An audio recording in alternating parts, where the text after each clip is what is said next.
Hello and welcome to this Questback Essentials webinar. My name is Michael Sciarrone and I'll be hosting today's webinar where we're going to look at some more advanced features. We're going to start with looking at reports, how to work with your results. We're going to see how we can export them, how we can share them online. We're going to take a little look at follow-up. But before we start all that, I'd like to say that we have a chat in today's webinar, so feel free to ask questions there as we move along. I will try to answer them as they come in, but there will also be a Q&A session at the end of today's webinar where I will go through all the questions that have been submitted and make sure to answer each and every one of them. Now, I'd like to remind you, for those of you that joined us yesterday, we're going to build a little bit on what we did. For those of you that did not see yesterday's webinar or have attended any other webinars, what I've done before I started streaming today is I just created a basic survey where I've pretended that there's been a conference, and I've now asked the attendees of the conference to give some feedback, and that is the survey and the data that we'll be working with today. The goals for this webinar is for me to walk you through as I said, how to make reports, how to work with your findings, and how to share them. We're going to look a little bit at different aspects of filters, how to cross-tabulate, how to do some things in the reports. That's basically the idea. Now, what I'd like to outline first is this page that I'm on right now is the reports page. You can see up here, it's underlined. This is where I'll be doing most of the work today. And this is like a sandbox. So you can delete anything here, you can alter anything. It will not affect the data that you've collected. And that's very important to know. So this is like a safe zone or a sandbox, if you will. You cannot make any errors here that will affect the actual data in this quest. So keep that in mind as you try out the things that we're going to look at today. And also while I'm working today, you'll see that I'll be deleting things.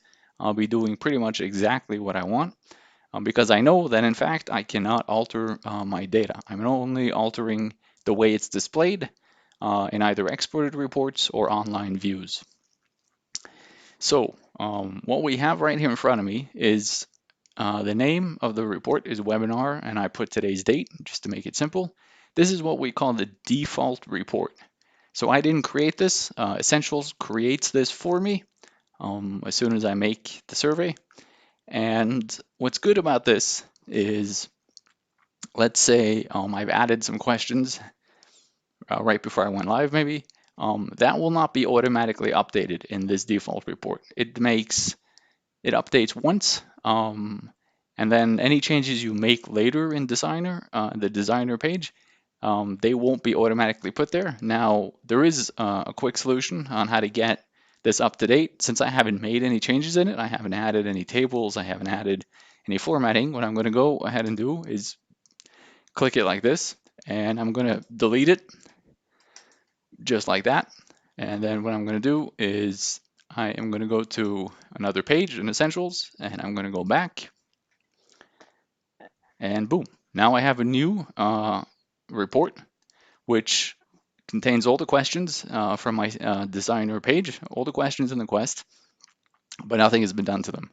So this is a quick way if you want to make sure before you start working with your report that you have all the questions in it.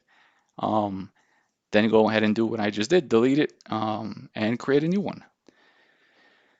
So what we're going to do now is we're going to open the report. You just click on the name and it gives you this view. Now for those of you that have worked in Essentials before, you'll recognize the question list over here on the left and the different tabs with settings on the right.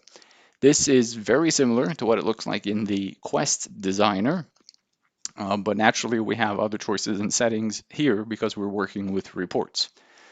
So what I'd like to show you now is a little bit about the default views. So as I said, this is a report that the system created for me. You can see here on the left, it contains all the questions from my report.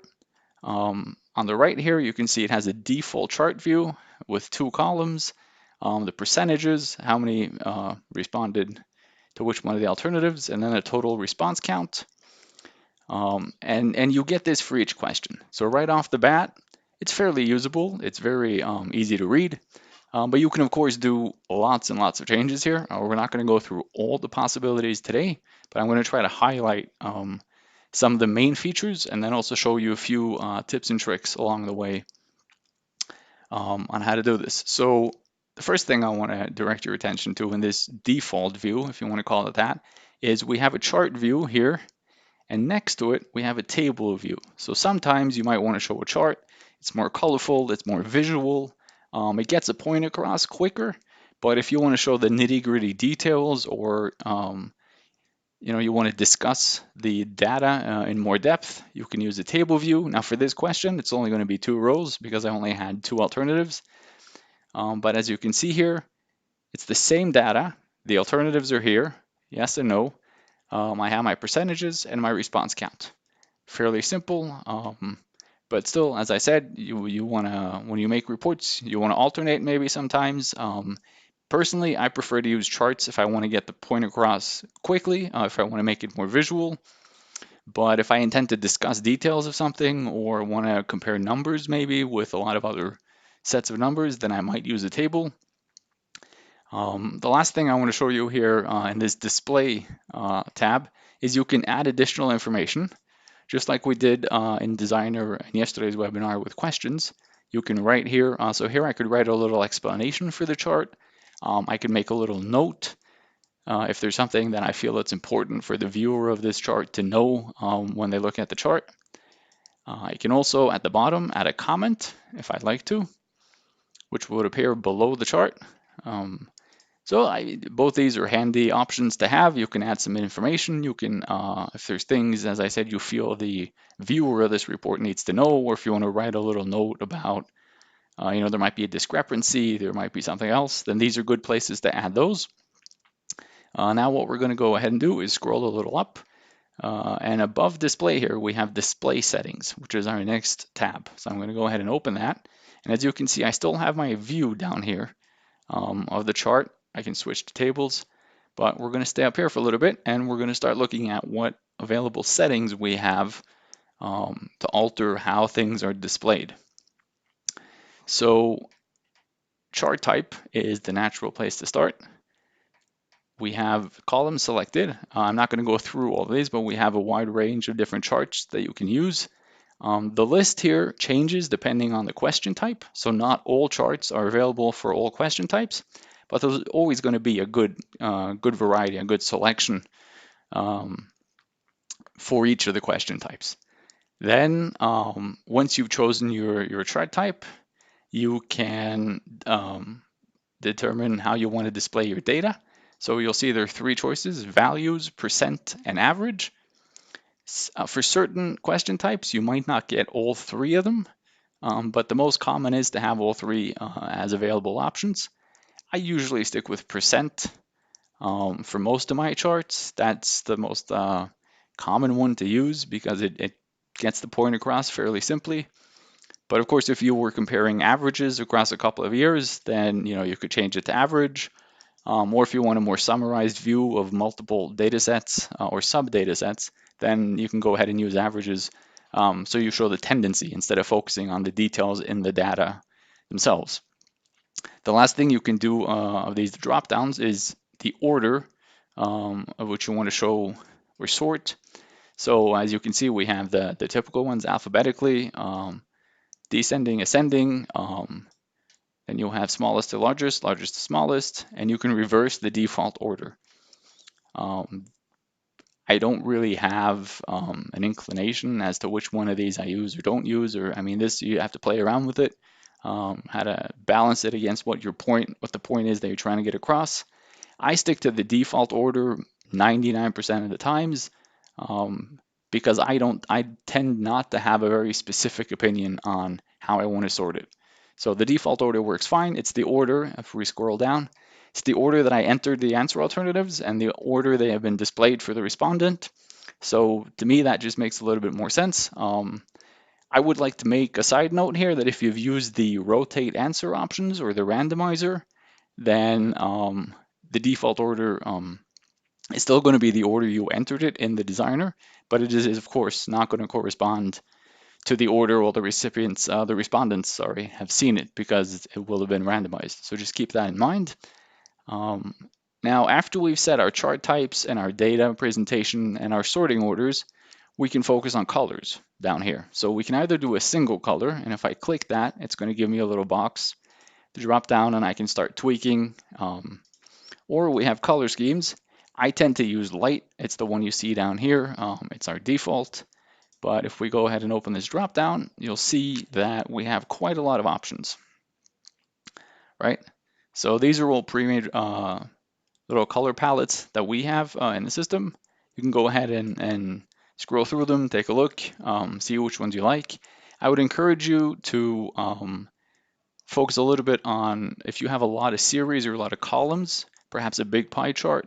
I would try out multiple of these palettes because they tend to have a combination of colors that for some use cases might look very good if you have like a few columns or 2 or 3 slices in the pie. But then if you have like a big pie chart, then all of a sudden you're getting 4 or 5 colors and you might not like the combination of all 5 of those, whereas you did like it when there was only 2 or 3. So take a look at that. All these settings you can basically play around with until you're satisfied with the results. They can always be changed at a later point. So nothing set in stone here. That's fairly important to remember. And now over here on the right in our display settings, we have some options. We're just going to quickly run through those. We're not going to spend a whole lot of time going through all the details, but obviously you can choose to show or not show data labels and show or not show the response count. You can add a statistical table. I will click that and scroll down and show you. Actually, I'll show you afterwards when we do some more live reporting. But basically, you can add a statistical table and you can add a chart legend if you want.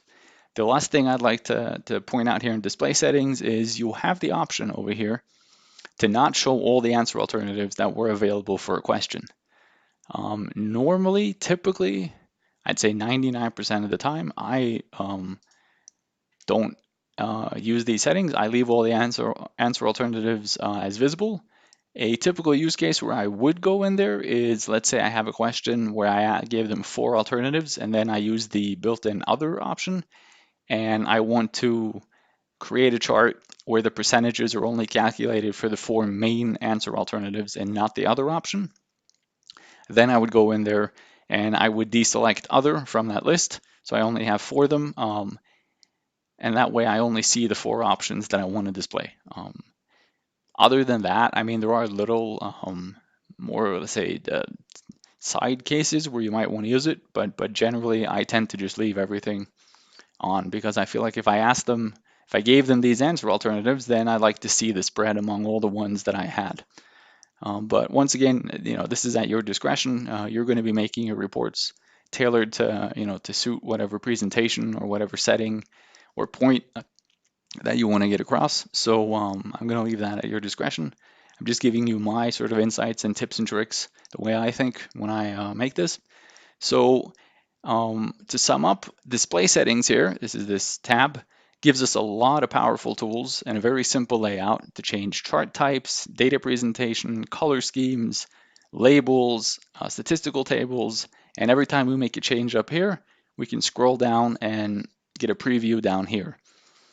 Now, the last thing that we can do, specifically in a question in a report, as you can see, we're in question 1, is we can edit labels. Now, a lot of times you might want to, you've written a question text in a way that makes sense when you're asking the question, but when you're actually displaying the results, you might want to change so it's not a question. You might want to make a statement. You might want to just make like a 3-word summary of what this chart is about. So this is where you would alter that, and that would change this portion of the preview and also the corresponding chart in your exports in your live reports. Now you might have noticed that I've mentioned live reports and exports a couple of times so far, and I haven't shown you what they are. I will show you. We're getting there pretty soon, so just keep that in mind. But I might mention it a few more times before we get to it. So bear with me, we'll be there pretty soon. So anyways, what I was saying is the label editor is right up here, and it gives you the option to change the question text. You can also alter the answer alternatives. I do that only if I have long answer alternatives, because that way they look nicer in the chart, and the text doesn't get, you don't get like a big section of text under each column or next to each pie slice or whatever your chart is. If my answer alternatives are short or descriptive enough, I don't change them. It's easier just to leave them as they are, but I do tweak this quite a lot, the question text. As I said, I might not want it to look like a question in the report. I might want to write a 3-word summary, make it more of a statement, give the viewer a quicker chance of understanding exactly what this chart is that they're looking at. So with that done, we've looked at our display settings and our label editor. We've now set up, we looked at all the different setups and all the different options we have for what the each individual chart looks like in our report. Now, if you remember up at the top at the beginning of this webinar, I said that you can delete and do anything you want in a report, and it's not going to affect the actual data. So what I like to do now is, before I start using this report, I want to clean it up a little bit. I'm going to focus today on making a report that contains tables and charts, numerical data. I don't want all my open answer questions in this particular report because they tend to clog things up. If I do a lot of exports, it'll be resource heavy. So what I want to do at this point is I want to go in here to my question list on the left here. Now I know what these questions are. I understand that you might not be familiar with them, but as the Quest designer here, what I'm going to do is I'm just going to scroll through here, and I'm going to say that, like this, for instance, any comments, I'm going to click that. I am going to take all my open answer questions out of this Quest, like so, out of this report, sorry. I'm going to scroll back up. Now what I just did is I used what's called batch options. So I selected, using the checkboxes, multiple questions. I scrolled back up, and now I have available a duplicate item icon and a trash can. So I'm going to go ahead and delete those 4. And there we go. Now those questions still exist in my designer tab. They still exist, the answers to them still exist. I just don't want them in this particular report. And as I said, you can do this as much as you want. I want to underline again or emphasize again that you will not alter your data when you delete questions. I can change the order here, I can delete. It does not affect the actual data that you collected. And you can have multiple reports. We're going to get back to that later. So you could make different setups. I would probably make another report where I only included the open answers, for instance, so that I could read through all the text without having all the other charts and all the other numerical data in my way. You could create little PDFs of just the open answers, so like a feedback pamphlet if you want, that you could save for the planning of, say, next year's conference, and then you would leaf through that little pamphlet and see what feedback you got last year, specific things people might want more of, etc., etc. So what I'm going to do now just quickly is click you through this report. So I have a lot of sort of yes or no questions where they just have 2 alternatives. So I've asked a little bit about, did they attend the entire conference? What's your position with the company? I have a gender question, an age question. I'd use the satisfaction meter. This gives us these 5 columns here. I've used a matrix, which gives me an overall view. So what I asked them to do is assign scores to each of the categories in this matrix based on their overall impression. So this gives me a quick overview. This is the main chart for my matrix.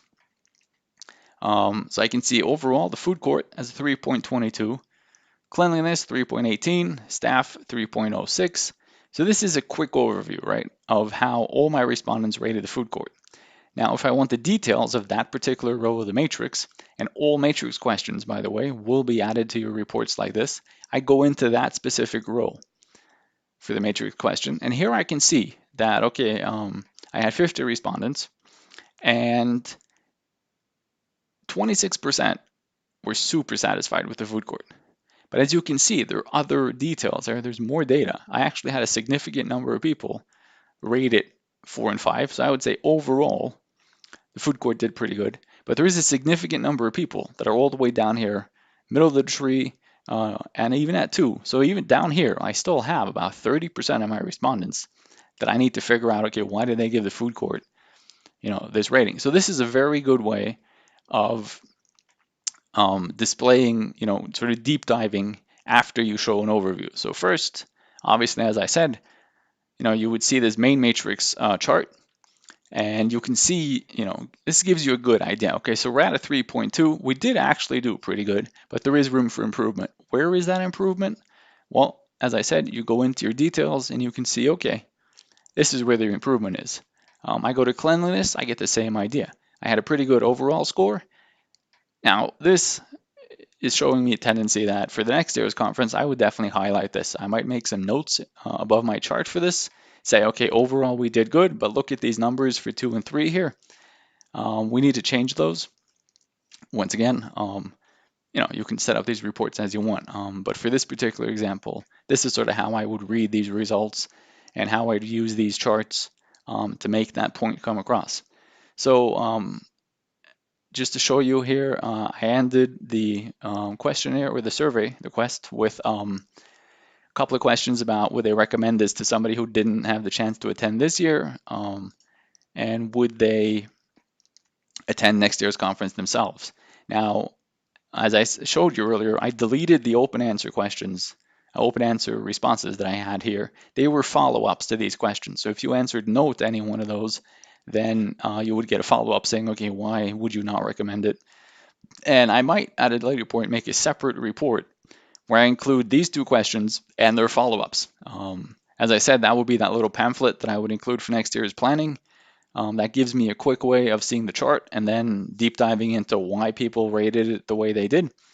But anyhow, that was just a quick walkthrough of this survey. It's not perhaps the most relevant part of today's webinar, but I felt that would make it easier for you guys watching this to tag along. I have this entirely set up in my head, so I just thought I'd bring you along a little bit on the journey of how I created this quest and sort of what it is about, so that you understand more what I'm doing when I talk about the specific questions or how they correlate to each other, so on and so forth. What I'd like to do now is I want to export this. Like, I want to make a file and I want to send it to somebody. So we're now at that point that I mentioned earlier where I said I'd show you how to export a report. So some of you might have seen it already, but if we go up to the top here, we have a button that says export. So if you click it, you get the export view.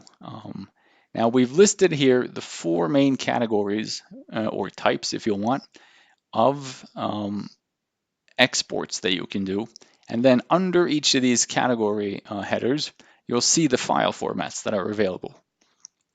Now, summarized reports give you the same layout, the same styling as we had in our report viewer that we just looked at. So it'll give me the same charts with the same colors, additional comments, everything like that. The order will be the same, and I can choose between 4 file formats for this. I can do a PowerPoint, a PDF, Word document, and a summarized Excel. Now I'd like to point out, I removed all my open answer questions from this export.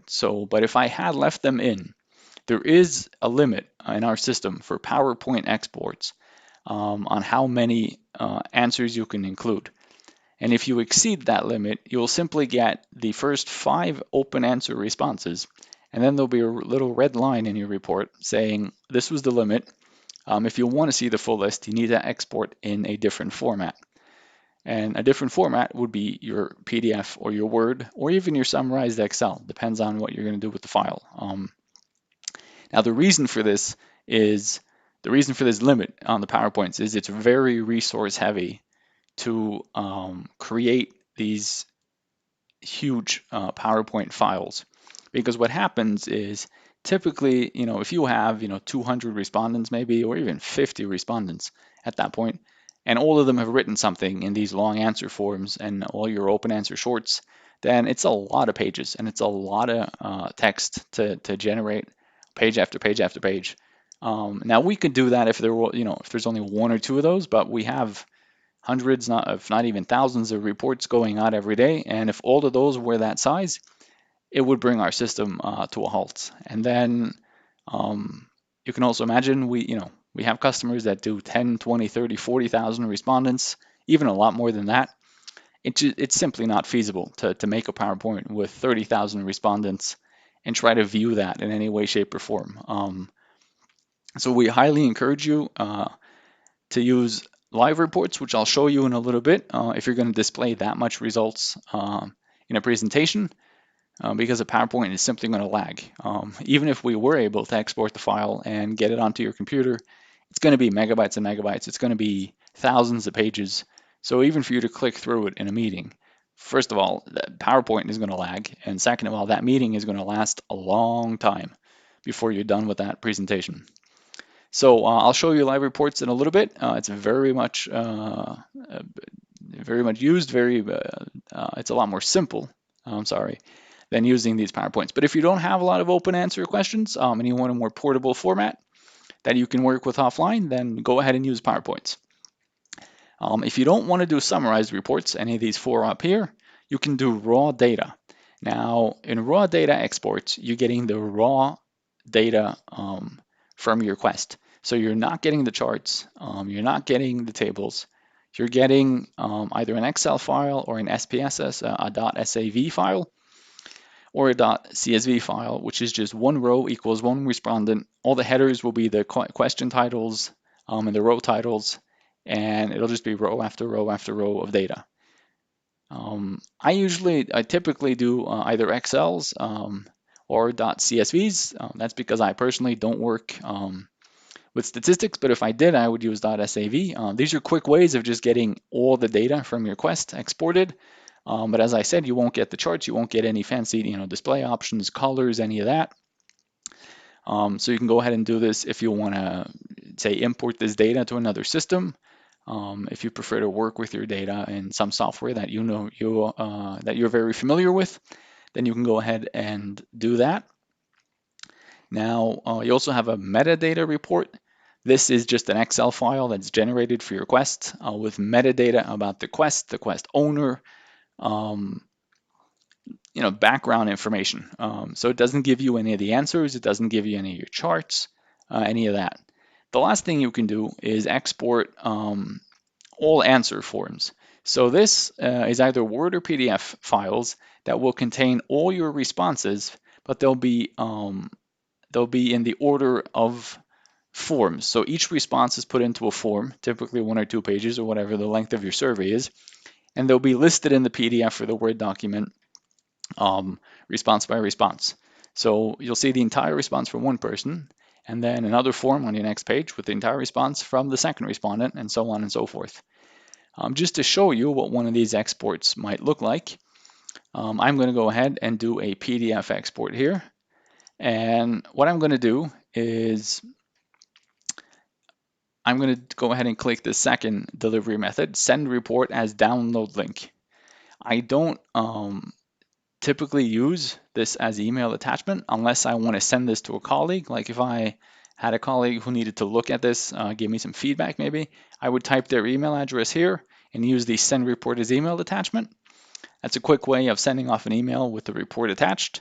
They'll get it, they'll be able to open it, and they can communicate with me, changes they want, things like that. I typically use this, send report as a download link, because that way I get it available immediately, and I also get an email with the link, which is handy to have if I either, I intend to look at this in a little while, or let's say, a year down the line, I find this email in my inbox or my mail server, I can get into the survey.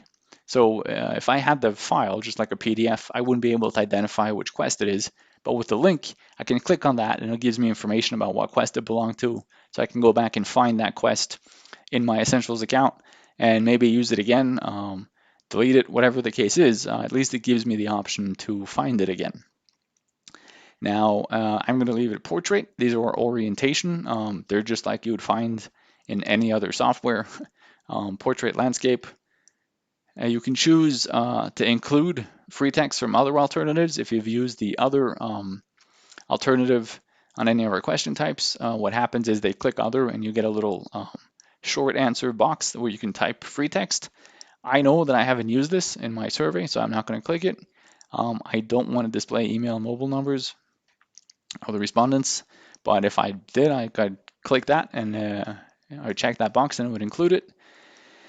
Now this content is perhaps the most important one. You can do exports with charts and tables.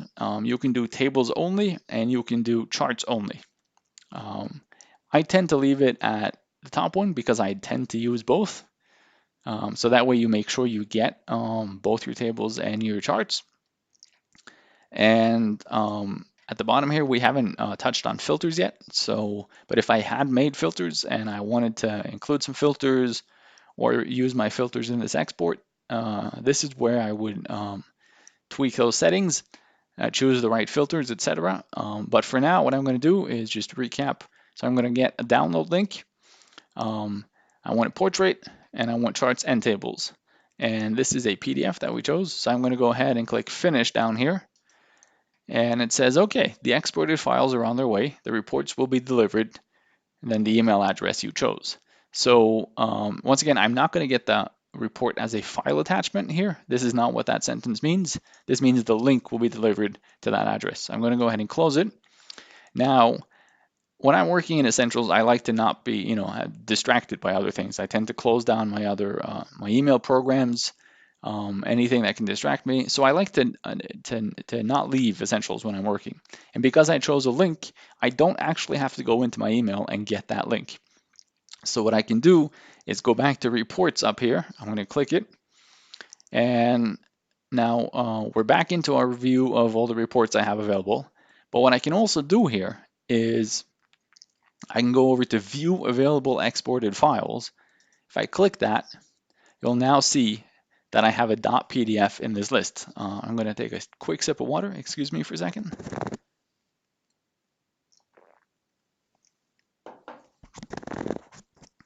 Okay, so now I can open this.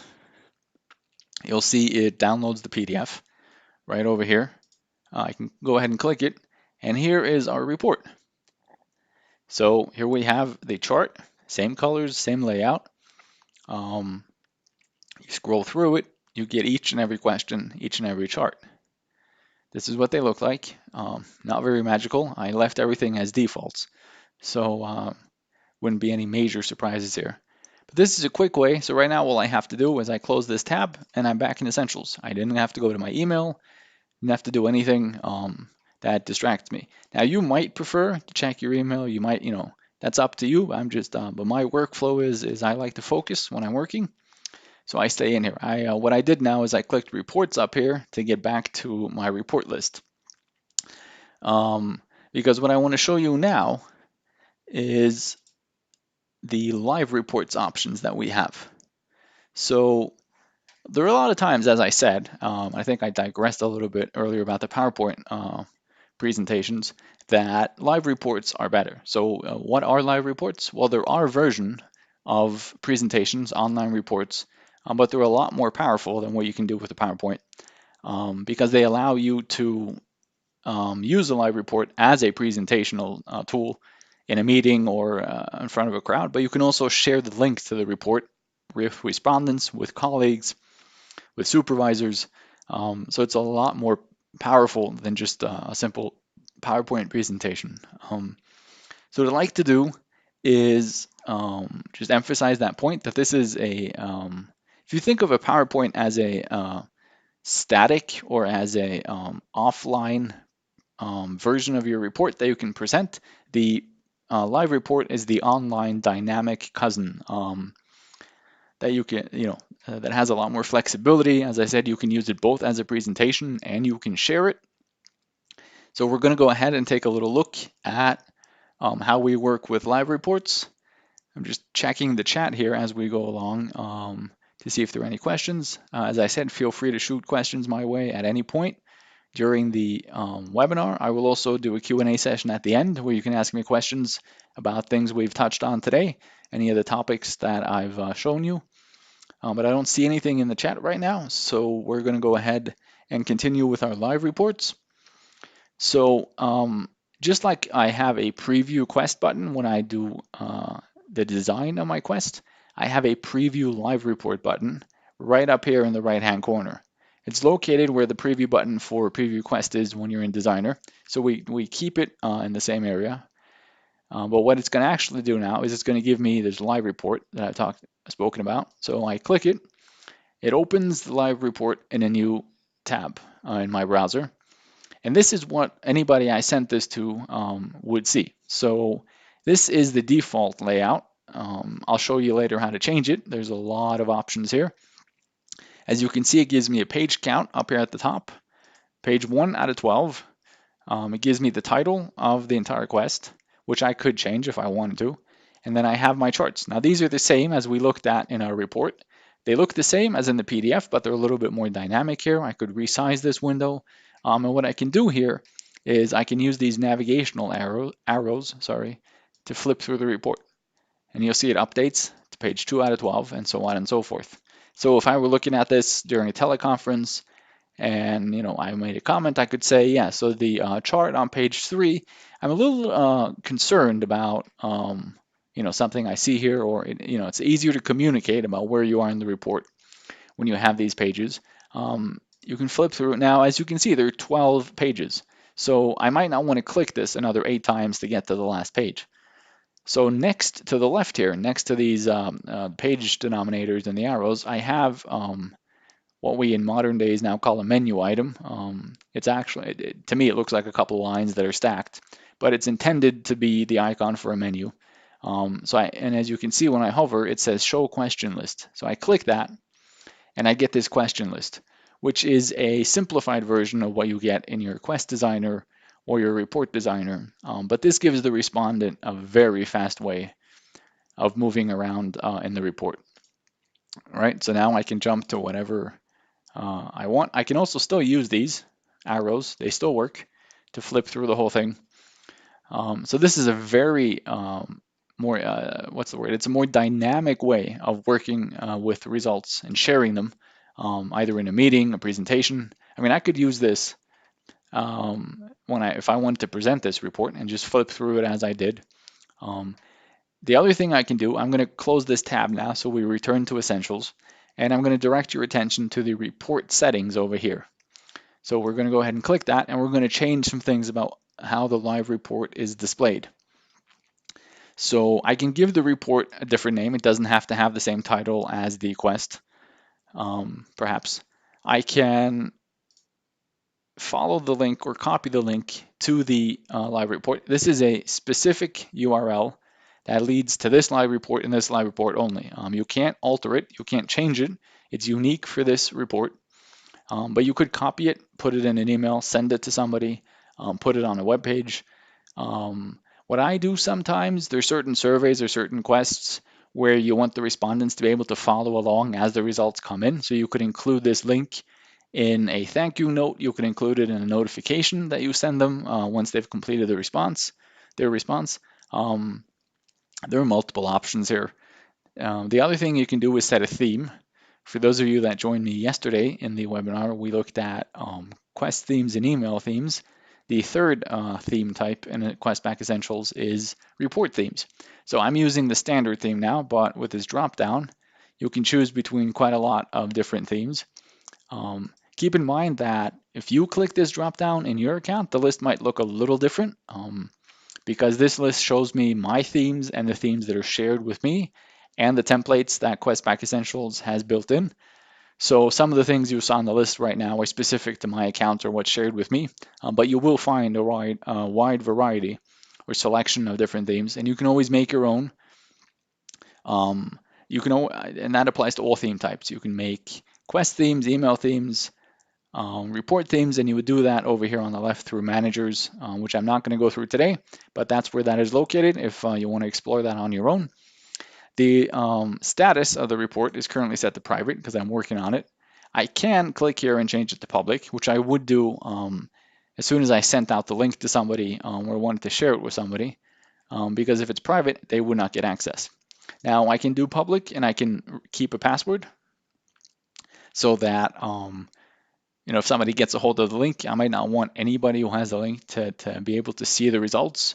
Or if I'm sending it out via email, I don't have control over who that link reaches. So I might set a password and share it with only the people I trust. Or I can take the password away and just leave it open. You can put a little timestamp right here, display time last edited, if you wish to do that.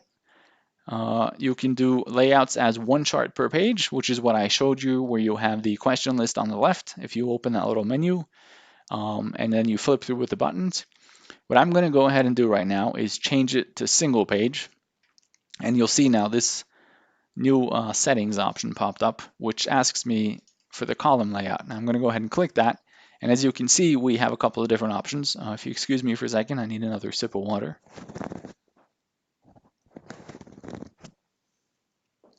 Okay, so you can do one column, two column, or three column. For the sake of simplicity, I'm going to stick with one column today. And then once again, you can choose to include filters. I'm not going to do that since we haven't created any filters and we haven't gotten to that part of today's webinar. So display it as it is, click OK. Your settings are saved. Now what I can do is go back up here, if we just X out this little notification, and we preview the report again, you're going to see it looks completely different. Now I have one page and one column. So now I don't have any of the navigational arrows. I don't have the list. I have to scroll down to see all my different charts and all my different results. Now, I've used this view in meetings. I kind of like it because it's a quick way. You can scroll down, you can scroll back up. I've also used the other, the one page where you do the menu and the navigational arrows. Depends a little bit on your presentation style, exactly how you want to do it. But you have both options available. And this is what I mean when I say that the live report is a very dynamic cousin of a PowerPoint presentation. Of course, I'm biased. I work at Questback, but I would say that this live report is pretty much the most powerful presentation tool you can get for sharing results either in a meeting where you're present or sharing results via email, across the internet. I work in a multinational company myself, so we like these tools a lot. It's a very easy way to share information, share results, and collaborate because it's all online. I can send out this link, and then I can go in and I can change the report at a later point, change the chart, update some information, and all the recipients have to do, or the people who that I sent the link to, is just click the link again. It'll refresh, and boom, they have all the latest updates. If I were following along as responses came in, I could just refresh this web page, and the charts would change recurrently. So it's super dynamic, super flexible. I highly recommend that you play around with this and incorporate it into your workflow. I want to show you a couple of things back in the report. So I'm going to close this tab again. I apologize for the flipping between tabs today. There will be a little bit of that as we preview live reports or preview exports and go back. I'm going to try to stick to just this window as much as I can, but bear with me if I do flip back and forth a few times. So we went through all our display settings, we went through our questions. Now, in addition to questions, there are a few other things you can add to a report, which will be displayed in your exports, but they're most handy in your live report. So I'm going to demo a few of them. So we have this add button here where I could do questions. I can add any questions. If I've added questions to my quest at a later point, and then I want to add them to this report, then this is where I would go. It gives you a list, and then you can click through. This also allows me to duplicate. Sometimes I make reports where I duplicate a question and I have a chart the first time and then a table, so I can show both views. The other way, because that's the way of showing both views. If I want to make one default, I would go here to chart or table, and you see this little star, select as default in live report. So this will give me the option of, if I click here, it'll always show a chart for this question in any live report. Getting back to our add options. Sorry, I need another sip of water. I apologize for that. I have a slight irritation in my throat. So as I was saying, we can add questions to our report. We can add text items, which are just little descriptive text boxes. I use these in conjunction with sections. So I divide my report into sections and I make a little text item at the top of each section saying, this is a general overview section. This section has questions that are focused on, the recipient's, sorry, I'm blanking here, gender, age, data about the recipient. This section will focus on this part of the conference, so on and so forth. You can add a response log. So I'll just preview for you quickly what that looks like. So it adds it here. Now I don't have any responses right now because I used the test data tool that we have for this quest because I didn't want to sit down and answer it multiple times before I started. But normally you would get a view here. Now you get one free email, so you get like a line chart. And then as you can see here, I have my one dot because I have 50 fake emails. And then if you had SMS or distribute by link, then corresponding with that, you will get other dots. So if you change up here the chart type, you can get different views. So you can do, a line, which once again, now I only have 50 responses from the exact same timestamp, so it's not going to alter anything, but you'll have different views here. I'm going to go ahead and discard these changes. And what I want to do is just delete this response log. I don't need it in my report, but you can add it if you want. It's right here. It's a quick way of just getting an overview of what types of responses you have. It doesn't give you any information about the contents of those responses, but it will tell you, you have X number of email people that responded via email, X number via distribute by link, and if you used SMS invitations, X number from SMS. I use the response log rarely, to be honest, just because I tend to do reports where I want to get the results across more than the metadata or data about the responses. But I do have use cases where I have used it, so it's handy to have it there. But I would make a more specialized report if I included it, because to me, to mix that with the actual results or anything I'm trying to highlight just is a little distractive to me. But feel free to play around with this and choose your discretion however you want to set up your reports. And as I mentioned at the beginning of this webinar, you can have multiple reports. So you might want to make one that focuses on details, the nitty-gritty metadata details, and then one that does results, things like that. So what I want to go ahead and move on to now is show you a couple of more advanced features that we have for working with data. So I'm going to go up here to my reports tab, and I'm going to select this report.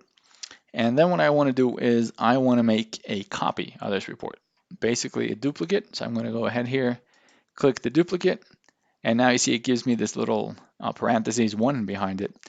Now, I want to give it another name.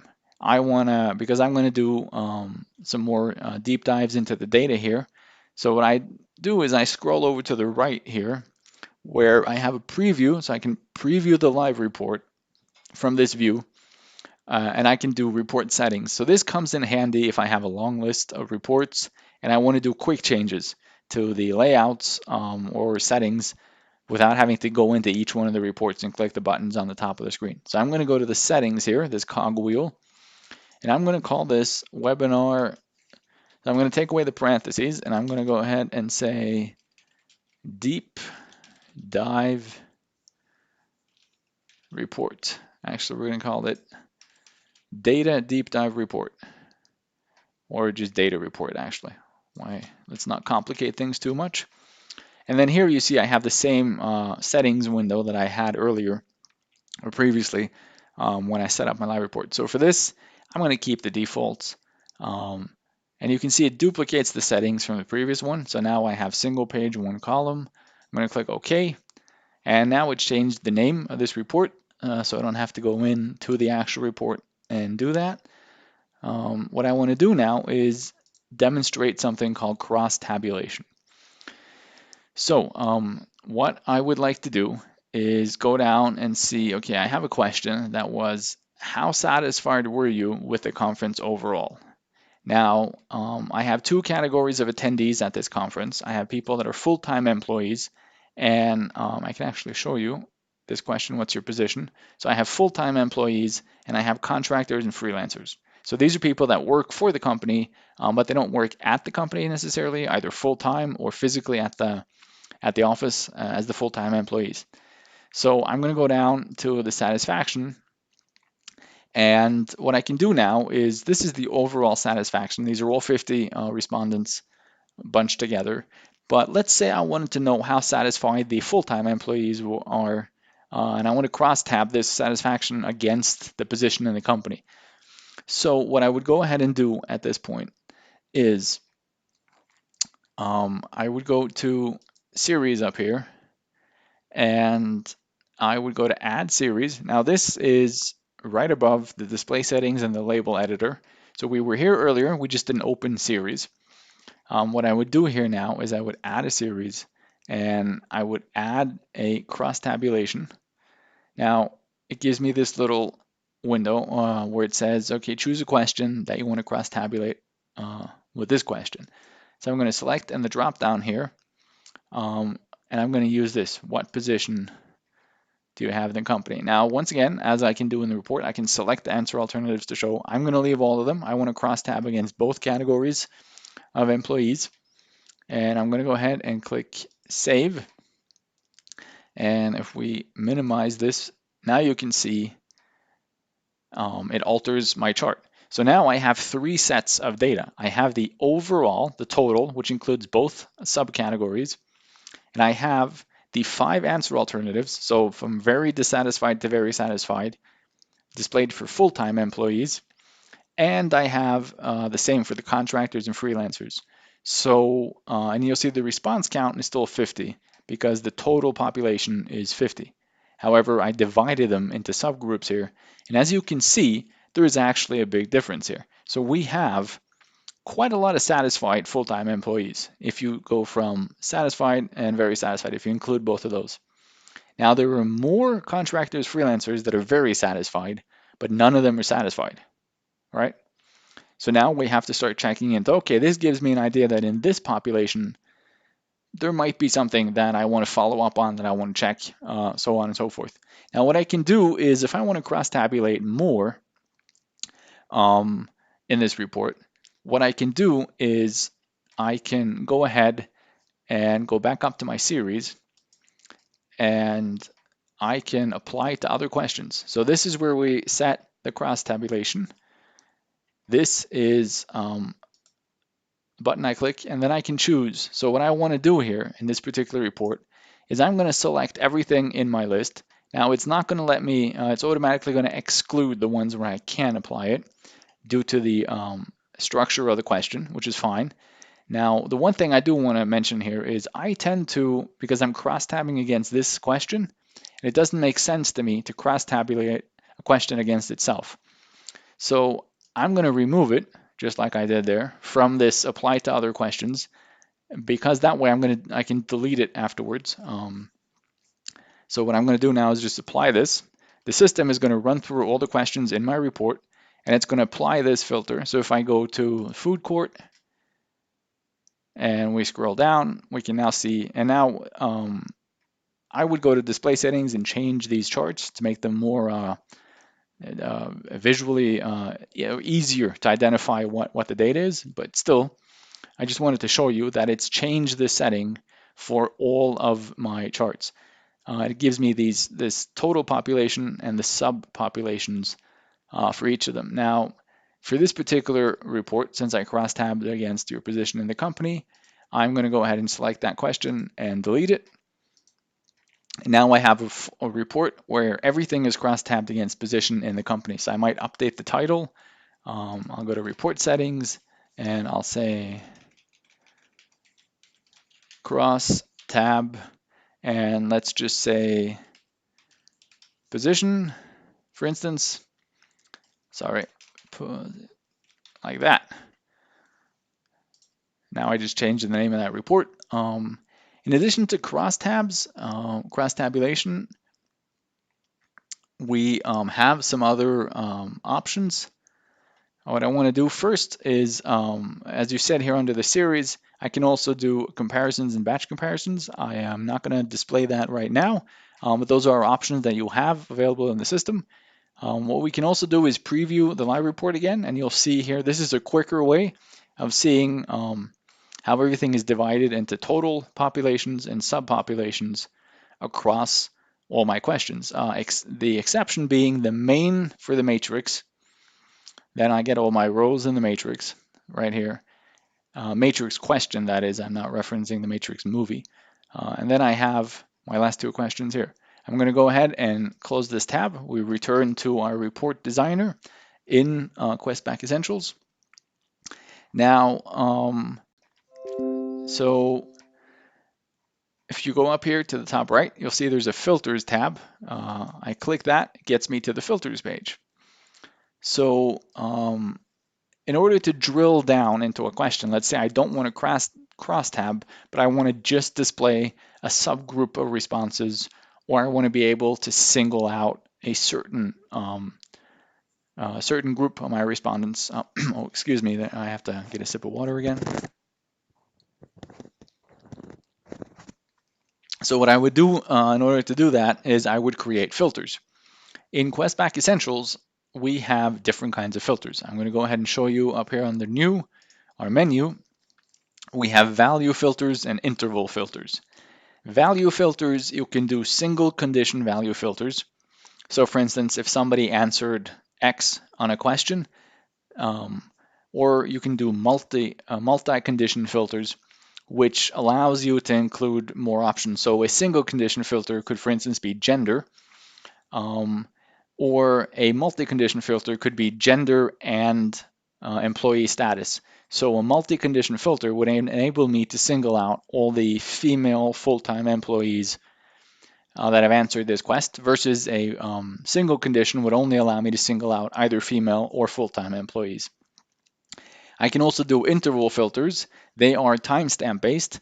So if I had this quest running over several months, I could make a filter for each month. So I could compare people who answered in, say, January versus people who answer in February. I can do quarters. I can set custom intervals. That's really, sorry, at my discretion. I'm going to go ahead and work with value filters today in this webinar. So what I want to do is create a value filter here. And here you can see our filter creation pop-up.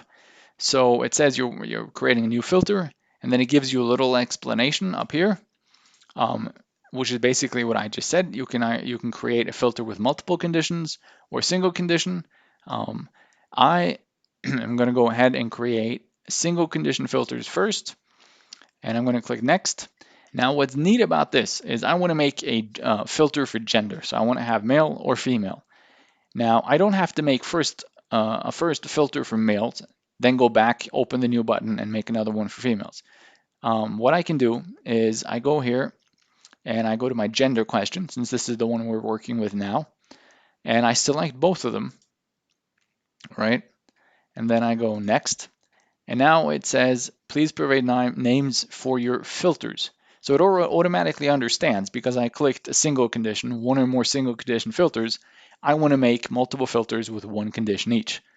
So I'll have male and I'll have female. So I'm going to click OK, and that's all you have to do. It'll tell you the name of the who created the filter. This status field will be filled out once I use it in a report. The significance of that is if a filter is in use, you cannot delete it. So if it said in use here and I tried to delete it, that wouldn't work. I would have to go into my report, find where I have enabled the filter and disable it, and then I would go back here and delete it. So keep that in mind.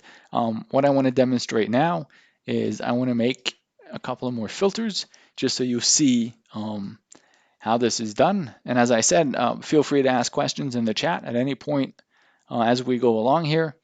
So I'm still going to stick to single condition filters just for the sake of demonstrating this one more time. Now I want to do this position filter. So full-time employees and contractors, freelancers, It's the same principle. I clicked one or more single condition filters. So it's going to allow me to select as many as I want here. I can click next, and it's giving me automatically suggesting names for the filters. These suggestions are carbon copies of the answer alternative text. In this case, it makes a lot of sense to me. So I am going to go ahead and click OK. And just like that, I created 2 more filters.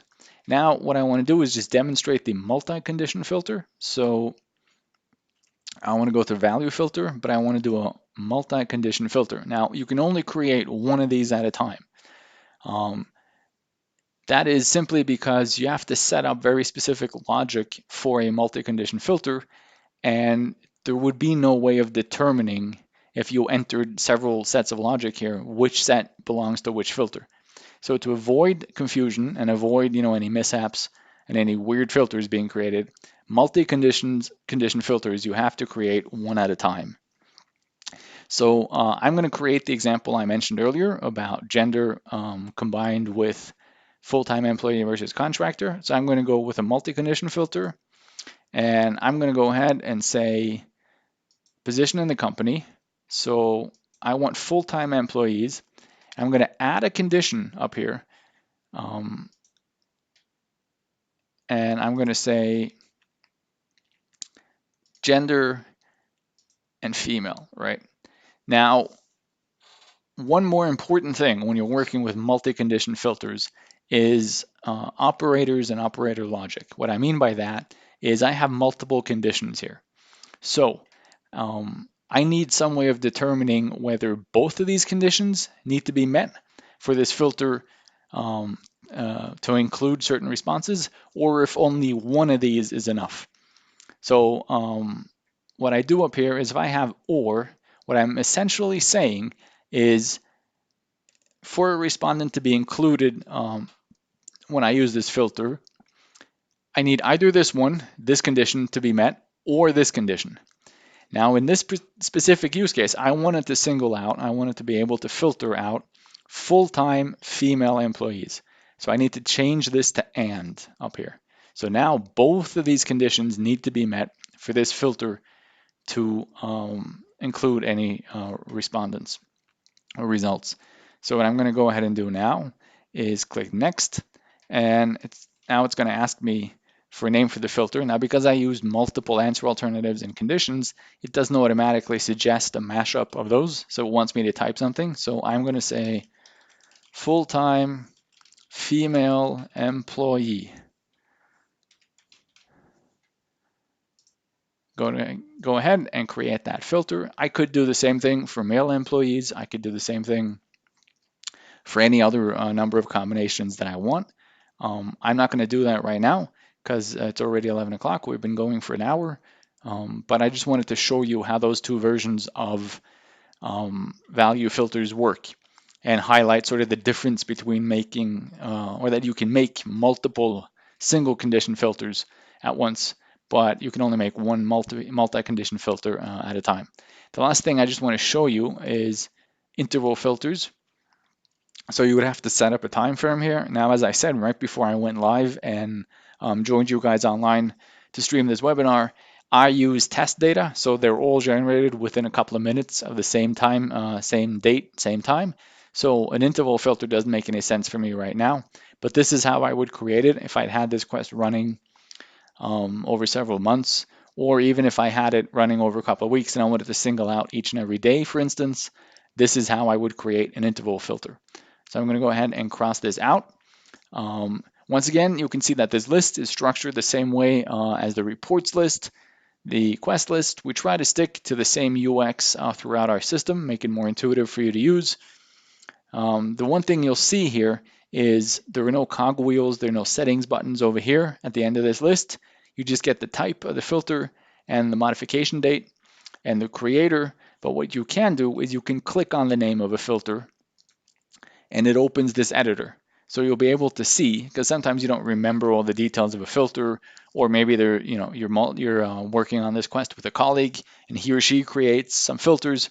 So this is a simple way of seeing what the logic is behind a filter. These are the conditions. This is your and/or operator. Now I know exactly what this filter does. I can go ahead and just exit out. I don't want to make any changes. I typically do this if I look at a report and I don't understand why the filter is including the results it's including.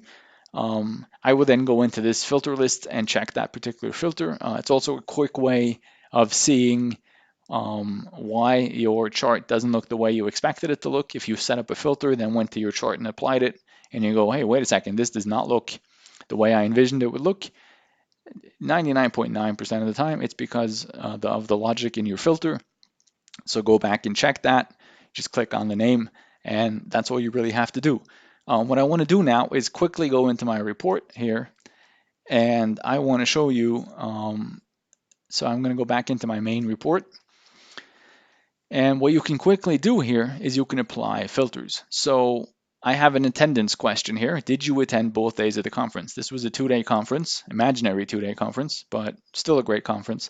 And I want to filter a little bit here. So typically, you can go to here to series, and you see now we have value filters, interval filters, and manual filters. We're not going to touch on manual filters today. I encourage you to look up manual filters in our community online to get more information about that.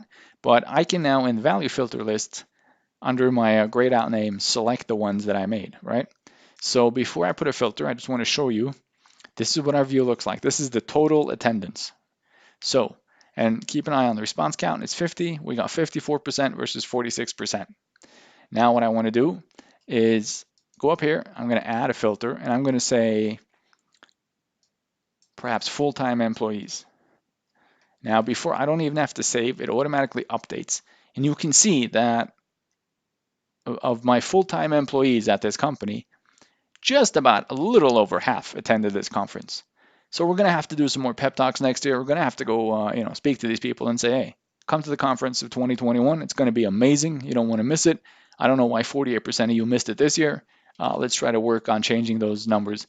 Now, I can also change my filters now. So I can go back and do contractors, and you'll see that the numbers change. So the contractors, 58% almost, 57.9 attended, still 42% that didn't. I would expect some numbers like this when it comes to freelancers. They work for multiple employers. They might not have the time to attend all these different conferences. But this is a quick way of flicking through my different filters. I'm going to discard my changes, so none of the filters are saved. And what I want to show you quickly now is just like I applied the other questions earlier, sorry, I can do this with the filter like I did with the crosstab. So I apply and I would select, and simple as that. Now, what I want to do is just get rid of this filter, and I want to show you one more thing that is very, very powerful, but also very simple to do, but gives you a lot of flexibility. So if I go back to my reports page, I'm now looking at the list of my reports. Now, let's say I have a supervisor who wanted to see a report, a separate report that shows all of these questions and comments, but only for full-time employees, and then a separate report in addition that shows it for the contractors. So they want two different reports that are all filtered on that top criteria. So now you might think, well, okay, I have to make two reports. So I would duplicate it. I would go here, I would duplicate, blah, blah, blah, open it, apply the filter, reply to other questions. That's not the case. We have a powerful button, which is grayed out right now. But what I want to do, sorry, I tied my arm to the table here, is I click this checkbox next to my main report. I call it the main report simply because it doesn't have the cross tabulation. So I check this box. Now you see this lights up. I'm going to show you again. If I uncheck it, all of these are grayed out. So if I check it, I can now delete the report. I can duplicate it like I did earlier. I can do the exports from here. Same window, same options.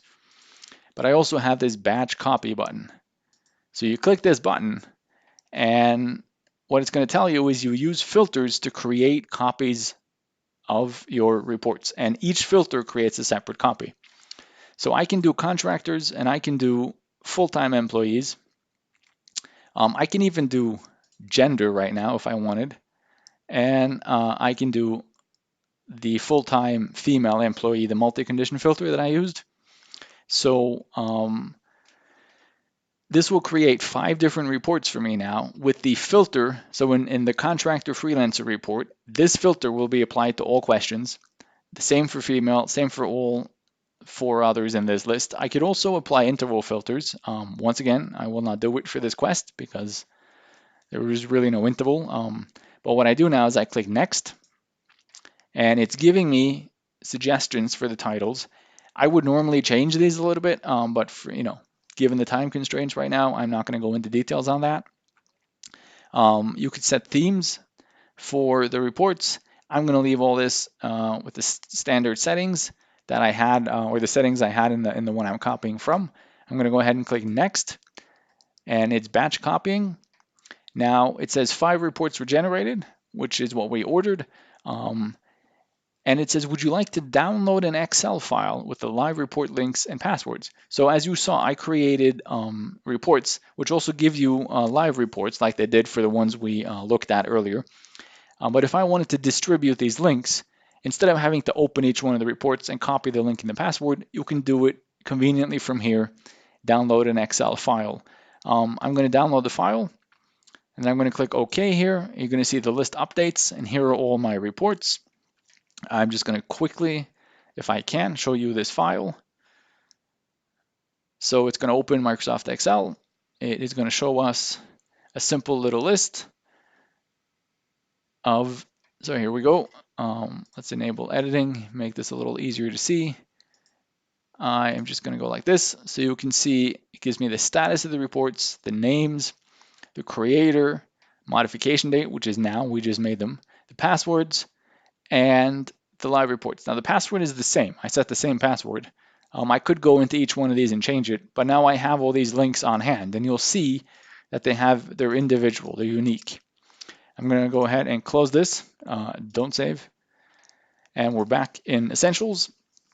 I'm going to take a little sip of water while I give you guys a little bit of time to shoot questions my way in the chat. If there's anything that you're wondering about, I'm sure just like in yesterday's webinar and in training courses in general, there's a lot of information coming your way in a short amount of time. So it might not be that easy to come up with questions right now, but if you do have something on your mind, please let me know in the chat.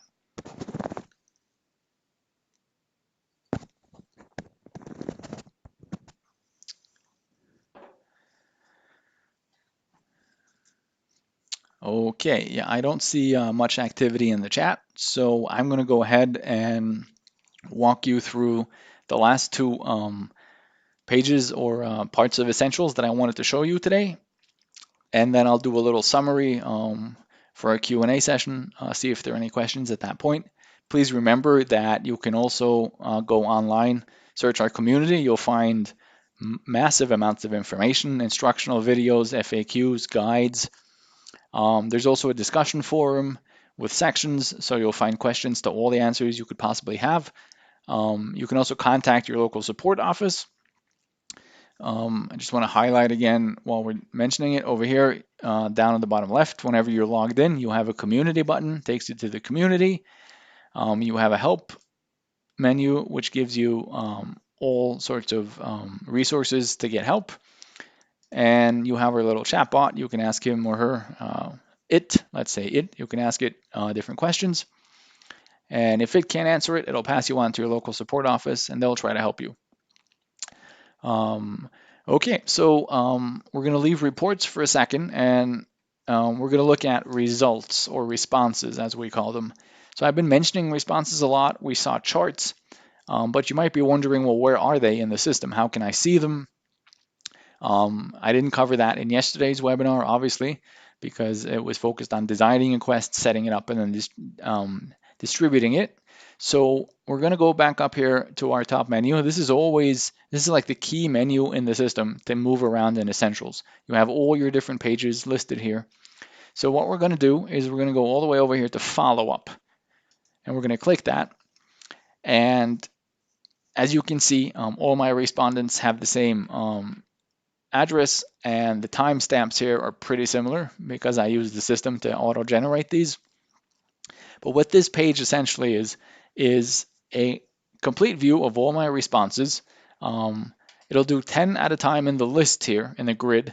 So you'll see down here it says 1 to 10 out of 50. This number will update based on how many you have. You can navigate to the different pages of the grid over here. What you can also do is you can use filters here. So if I wanted to see all my respondents, I have my filters available.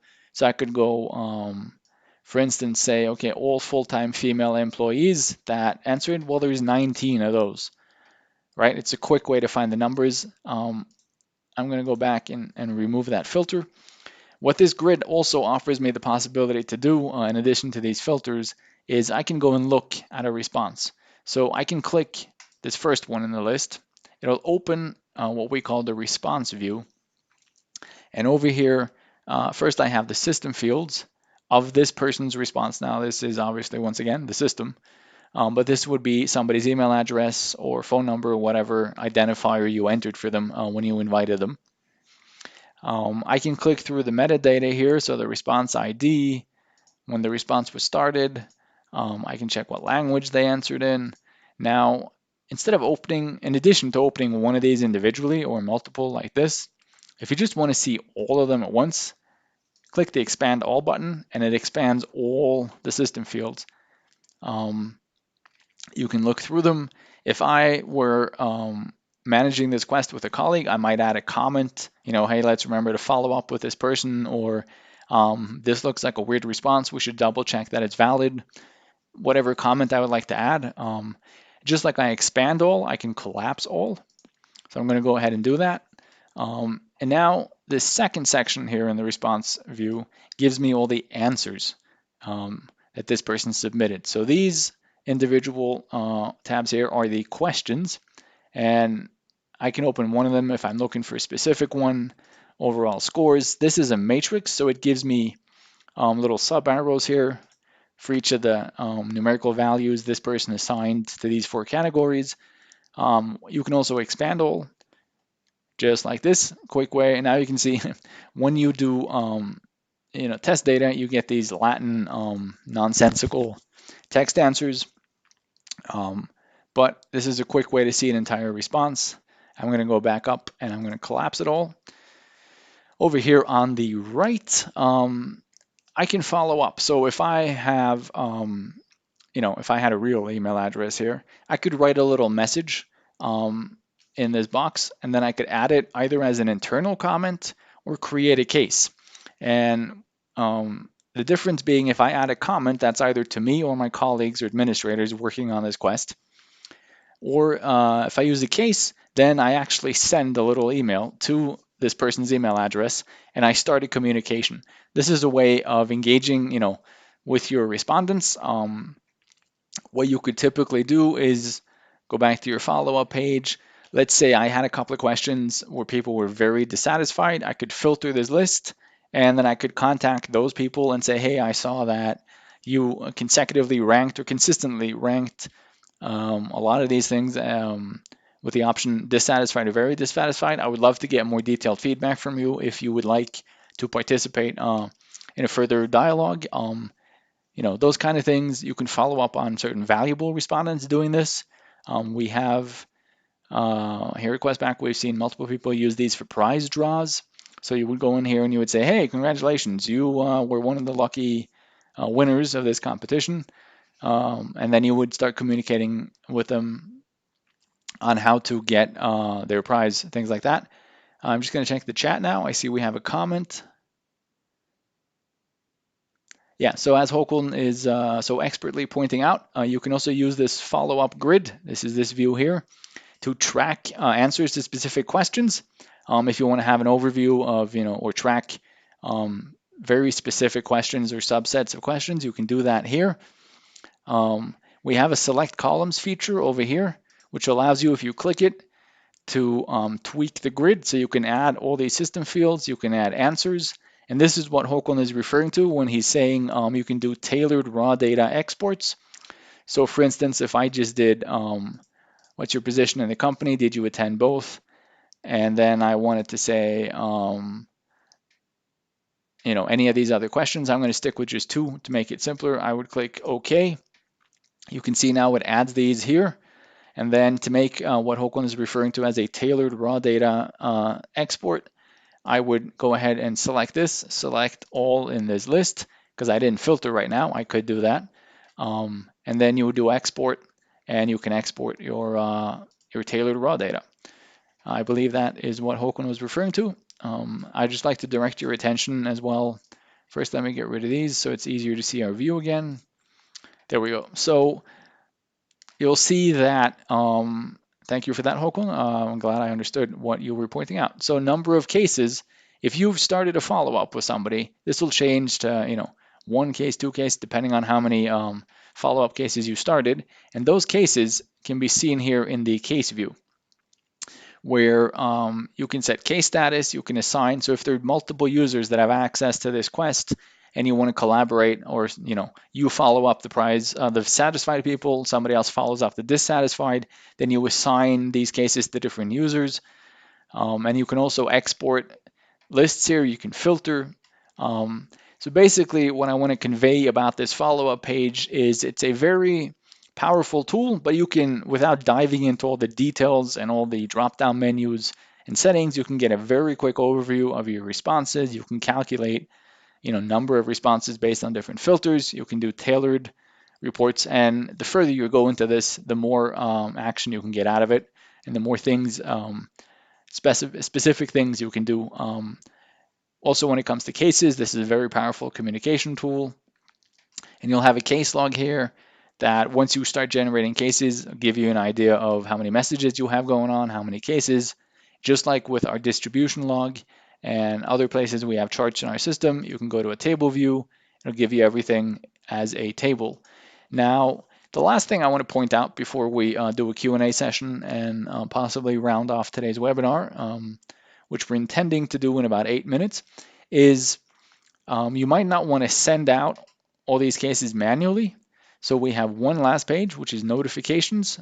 I don't, unfortunately, have time to go into a lot of details, but what you can do here basically is you can add two kinds of notifications. You can add emails with follow-ups and regular emails. So a way to automate your follow-up cases from the follow-up page is to create a notification here where you write a little message, you set a condition, just like you do in routing and we did in filters. You create a condition for when this notification is triggered. And so say if somebody says they're super dissatisfied about something, trigger a notification that says, okay, we saw you rank this as very dissatisfied. If you would like to participate and give us more feedback, we'd love to hear more from you. So you'll send out a little email. They'll get that little message. They can click on a reply and write a little reply to you, which will show up in your follow-up page. And you've started a follow-up case just like that. The other thing you can do with notifications, just to mention that, is regular emails. I use those to make tailored receipts for my quests. So when somebody's answered, I include their response, a little thank you note. I might make multiple versions of that depending on if they opted out or if they, I mean, not opted out, but what subsets of questions they answered or if they went through the whole thing.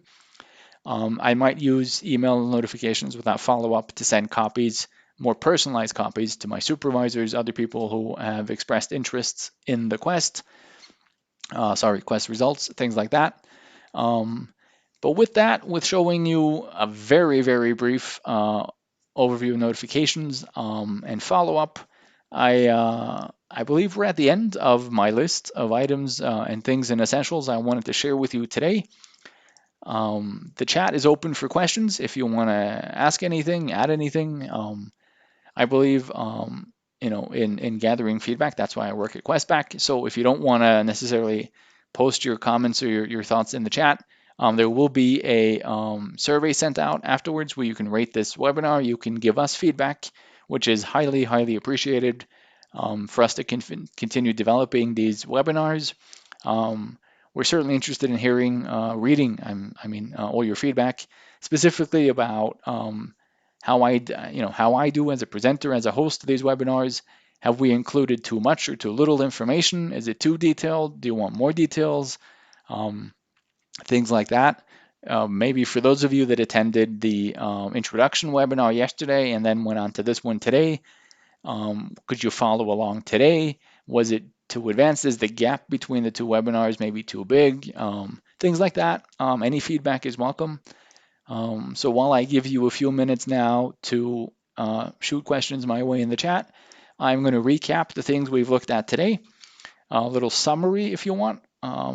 So we started on the reports page at the very beginning of the webinar with just this one report. We went into the report and we looked at the question list. We looked at our preview here of the chart. I walked you through the display settings, the chart types, the data presentation, the sorting, color schemes, single colors. We looked at labels, counts, statistical tables, anything we can include or not include. We looked at labels. You can alter the labels. After that, we took a look at exports, which are found on this button. I walked you through the different formats. We have 4 main categories, different formats for each category. We took a look at the live report, which you can find over here. Very dynamic, very powerful, and customizable presentation tool and tool for sharing results. We went back into our reports view. We took a look at duplicating. I showed you this report where we did a cross tabulation up here, which divides our respondents into subpopulations. So we always have our total population. We have our subpopulations, and then we use the under series here, we added the cross tabulation, and then we applied it to other questions. I also demonstrated filters. I only went through the basics of these filters. We talked about single condition value filters, multi-condition value filters, the logic and how you set up a multi-condition filter. So and or, does it have to meet one of the conditions or all of the conditions?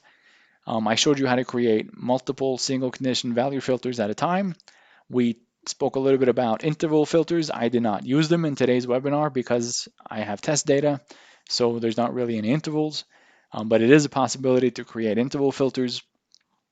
I showed you how to batch copy over here in reports.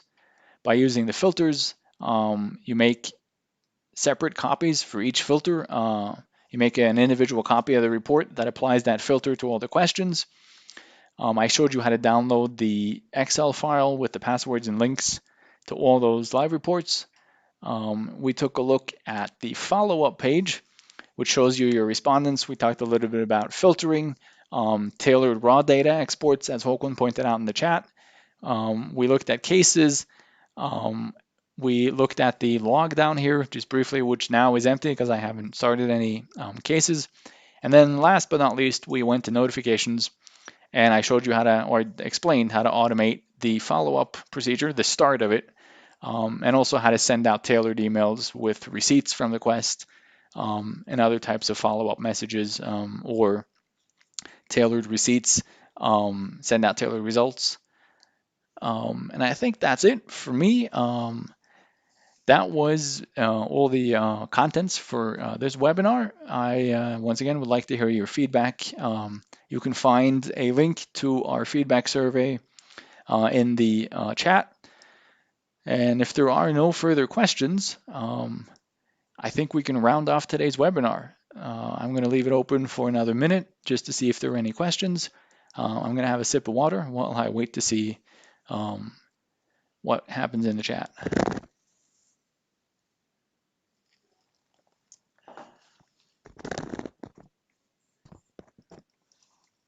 And yeah, I don't see much activity in the chat. And I think since we have under a minute left of today's webinar, I'm just going to say thank you for attending. Please come back and check in for future webinars. Use the community if you have questions, if you want to look up resources. And of course, jump into your Essentials account as soon as you get a chance. Test out the things I spoke about today. You can find the webinar that I streamed yesterday online on our YouTube channel if you want to see tips and tricks and the things I walked the viewers through when it comes to designing a quest, distributing the settings page. But as always, I encourage you to just try as much of this as possible. Use our online resources. Don't be afraid to contact your local Questback office, your support office, and just go at it. Have fun. And I hope these little tips and tricks and the things that I've introduced help you in your work. And I look forward to seeing you in future webinars that we host. So thank you for that comment, Oakland, in the chat. I don't see any questions. So thank you for today. Have a wonderful day wherever you are in the world. And I'll see you again in the next webinar.